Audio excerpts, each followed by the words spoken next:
ಧರ್ಮಸ್ಥಳ ವಿಚಾರಣೆಗೆ ದಿನಕ್ಕೊಂದು ತಿರುವು ಪಡ್ಕೋತಾ ಇದೆ. ಇಷ್ಟು ದಿನ ಒಂದು ಆಟ ಆದರೆ ಈಗ ಮತ್ತೊಂದು ಆಟ ಅನ್ನುವಂಥ ಹೊಸ ಖೇಲ್ ಈಗ ಶುರುವಾಗಿದೆ. ಈಗಾಗಲೇ ಶವ ಶೋಧ ವಿಚಾರಕ್ಕೆ ಸಂಬಂಧಪಟ್ಟಂತೆ ನಿರಂತರವಾಗಿ ತೀವ್ರವಾಗಿ SIT ವಿಚಾರಣೆ ಮಾಡ್ತಾ ಇತ್ತು. ಈಗ SIT ರಿವರ್ಸ್ ವಿಚಾರಣೆ ಮಾಡೋದಕ್ಕೆ ಶುರು ಮಾಡಿದೆ.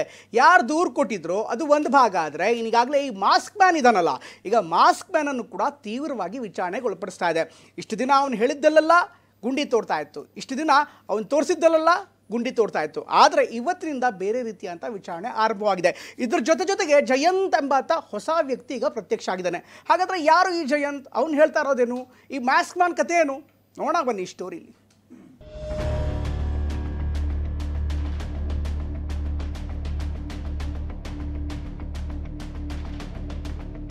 ಧರ್ಮಸ್ಥಳದಲ್ಲಿ ಶವಶೋಧಕ್ಕೆ ತಾತ್ಕಾಲಿಕ ಬ್ರೇಕ್ ಹಾಕಿದ SIT. I don't want to interfere at anything. ಇದಷ್ಟು ಸರಿ. ಇಂದು ನಡೆಯಬೇಕಿದ್ದ SIT ಕಾರ್ಯಾಚರಣೆಯೂ ಕೂಡ ಸ್ಥಗಿತ. ದಾಖಲೆಯಲ್ಲಿ ಇರುವುದೇನಂತ ಅಪರಿಚಿತ ಮಹಿಳೆ ಕೊಲೆ ಅಂತಿದೆ. ಹೋಮ್ ಮಿನಿಸ್ಟರ್ ಇದ್ದಾರೆ, they will deal with it. ಶೋಧ ಶೋಧ ಶೋಧ ತೋರಿಸಿದ ಜಾಗವನ್ನೆಲ್ಲ ಅಗೆಯಲಾಗಿದೆ. ಮಾಸ್ಕ್ ಮ್ಯಾನ್ ಎಲ್ಲಿ ಹೇಳ್ತಾನೋ ಅಲ್ಲಿ ಗುಂಡಿ ತೋಡಿ ಅಸ್ಥಿಪಂಜರಕ್ಕೆ ಶೋಧ ಮಾಡಲಾಗ್ತಿತ್ತು. ಒಂದಲ್ಲ ಎರಡಲ್ಲ, ಬರೋಬ್ಬರಿ 17ನೇ ಪಾಯಿಂಟ್ ವರೆಗೂ ತನಿಖೆ ಮಾಡಲಾಗಿದೆ. ಆದರೆ 6ನೇ ಪಾಯಿಂಟ್ ಬಿಟ್ಟು ಬೇರೆಲ್ಲೂ ಅಸ್ಥಿಪಂಜರ ಪತ್ತೆಯಾಗಿಲ್ಲ. 16ನೇ ದಿನವಾದ ಇಂದು ಕಾರ್ಯಾಚರಣೆ ಮಾಡಬೇಕಿತ್ತು, ಆದರೆ ಆಗಿಲ್ಲ. ತಾತ್ಕಾಲಿಕವಾಗಿ ಶೋಧಕ್ಕೆ ಬ್ರೇಕ್ ಹಾಕಲಾಗಿದೆ. ಮಾಸ್ಕ್ ಮ್ಯಾನ್ ಮೇಲೆ ಅನುಮಾನ, ಕಚೇರಿಯಲ್ಲಿ ವಿಚಾರಣೆ. SIT ಪ್ರಶ್ನೆಗೆ ಗೊಂದಲದ ಹೇಳಿಕೆ ನೀಡುತ್ತಿರುವ ದೂರುದಾರ. ಮುಸುಕುಧಾರಿ ದೂರಿನಂತೆ ತನಿಖೆಗೆ ರಾಜ್ಯ ಸರ್ಕಾರವೇ SIT ರಚಿಸಿ ತನಿಖೆ ನಡೆಸುತ್ತಿದೆ.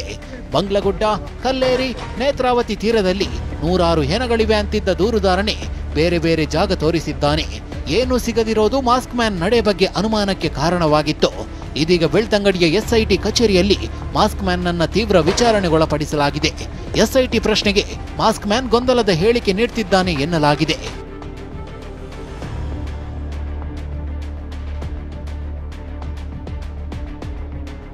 ಶವಶೋಧಕ್ಕೆ ಬ್ರೇಕ್ ಹಾಕೋದು ಗೃಹ ಸಚಿವರಿಗೆ ಬಿಟ್ಟದ್ದು.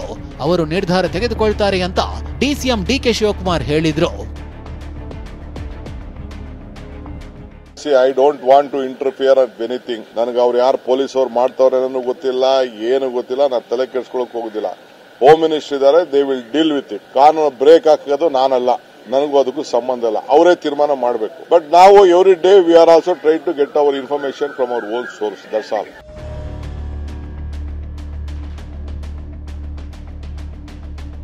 15ನೇ ಸ್ಥಳ ಶೋಧದ ವೇಳೆ ಸಿಕ್ಕಿದೆಯಂತೆ ಮಹತ್ವದ ಸುಳಿವು. 15ನೇ ಪಾಯಿಂಟ್ ಸಂಬಂಧಿಸಿದಂತೆ ಓರ್ವ ಮಹಿಳೆ ವಿಚಾರಣೆ. ಧರ್ಮಸ್ಥಳದಲ್ಲಿ 15ನೇ ಪಾಯಿಂಟ್ ಶೋಧದ ವೇಳೆ ಮಹತ್ವದ ಸುಳಿವೊಂದು ಸಿಕ್ಕಿದೆಯಂತೆ. ಬೇಕಾದ್ರೆ ಸ್ಥಳೀಯ ಮಹಿಳೆಯನ್ನೇ ಕೇಳಿ ಅಂತ ದೂರುದಾರ ಹೇಳಿದ್ನಂತೆ. ಅದರಂತೆ SITಯು ವಿಚಾರಣೆ ಮಾಡಿದೆ.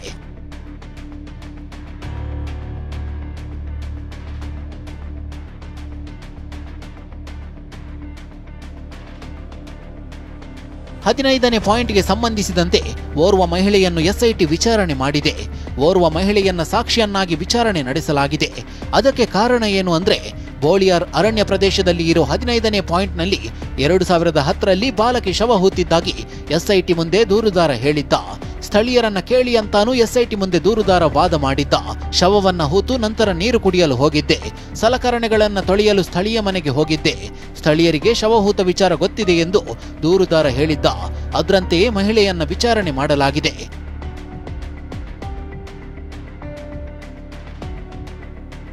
ಹಳೆ ಸಾವಿನ ಕೇಸ್ ಜಾಲಾಡ್ತಿರೋ SIT ಅಧಿಕಾರಿಗಳು. ಧರ್ಮಸ್ಥಳ ಠಾಣೆಯಲ್ಲಿ ದಾಖಲೆ ಪತ್ರಗಳ ಪರಿಶೀಲನೆ. ಒಂದ್ ಕಡೆ ಇವತ್ತಿನ ಶವಶೋಧ ಕಾರ್ಯಾಚರಣೆಯನ್ನ SIT ಸ್ಥಗಿತಗೊಳಿಸಿದ್ರೆ, ಮತ್ತೊಂದ್ ಕಡೆ ಹಳೆ ಸಾವಿನ ಕೇಸ್ಗಳನ್ನು ತನಿಖೆಗೆ SIT ಕೈಗೆತ್ತಿಕೊಂಡಿದೆ. 1994ರಿಂದ 2014ರವರೆಗೆ ನಡೆದಿದೆ ಎನ್ನಲಾದ ಘಟನೆಗಳ ಬಗ್ಗೆ ದಾಖಲೆಗಳನ್ನು ಸಂಗ್ರಹಿಸಲಾಗ್ತಿದೆ. ಅಸಹಜ ಸಾವು, ಅನಾಥ ಶವಗಳ ದಾಖಲೆ ಪತ್ರಗಳ ಪರಿಶೀಲನೆ ಮಾಡಲಾಗ್ತಿದೆ. ಧರ್ಮಸ್ಥಳ ಗ್ರಾಮ ಪಂಚಾಯಿತಿ, ಬೆಳ್ತಂಗಡಿ ಪೊಲೀಸ್ ಠಾಣೆ, ಧರ್ಮಸ್ಥಳ ಠಾಣೆಯಲ್ಲಿ ದಾಖಲೆಗಳನ್ನು ಪರಿಶೀಲನೆ ಮಾಡಲಾಗ್ತಿದೆ. ದೂರುದಾರನ ಹೇಳಿಕೆಗೆ ತಾಳೆ ಹಾಕಲಾಗ್ತಿದೆ.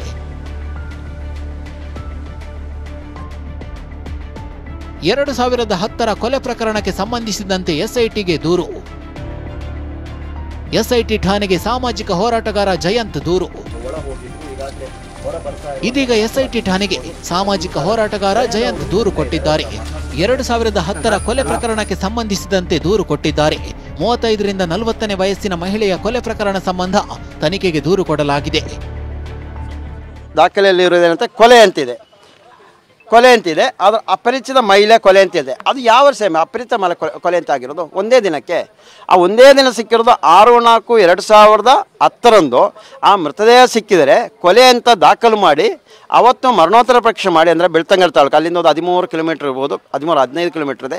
ಬೆಳ್ತಂಗಲ್ ತಾಲೂಕಲ್ಲಿ ಮರಣೋತ್ತರ ಪರೀಕ್ಷೆ ಮಾಡಿಸಿ ನಂತರ ಅದೇ ಡೆಡ್ ಬಾಡಿಯನ್ನು ಧರ್ಮಸ್ಥಳ ಗ್ರಾಮಕ್ಕೆ ಪಂಚಾಯತ್ ಹ್ಯಾಂಡ್ ಓವರ್ ಮಾಡಿ ಅವತ್ತೇ ದಫನ್ ಮಾಡಿದ್ದಾರೆ. ಇದು ಎಷ್ಟು ಸರಿ? ಅದೇನೇ ಹೇಳಿ, ಧರ್ಮಸ್ಥಳದಲ್ಲಿ ಶವಶೋಧಕ್ಕೆ ತಾತ್ಕಾಲಿಕ ಬ್ರೇಕ್ ಹಾಕಲಾಗಿದೆ. ಸರ್ಕಾರ ಮುಂದೆ ಯಾವ ರೀತಿ ಹೆಜ್ಜೆ ಇಡುತ್ತೆ ಅನ್ನೋದು ಕಾದು ನೋಡಬೇಕಿದೆ. ಪೃಥ್ವಿರಾಜ್ ಜೊತೆ ಅಶೋಕ್, TV9 ಧರ್ಮಸ್ಥಳ.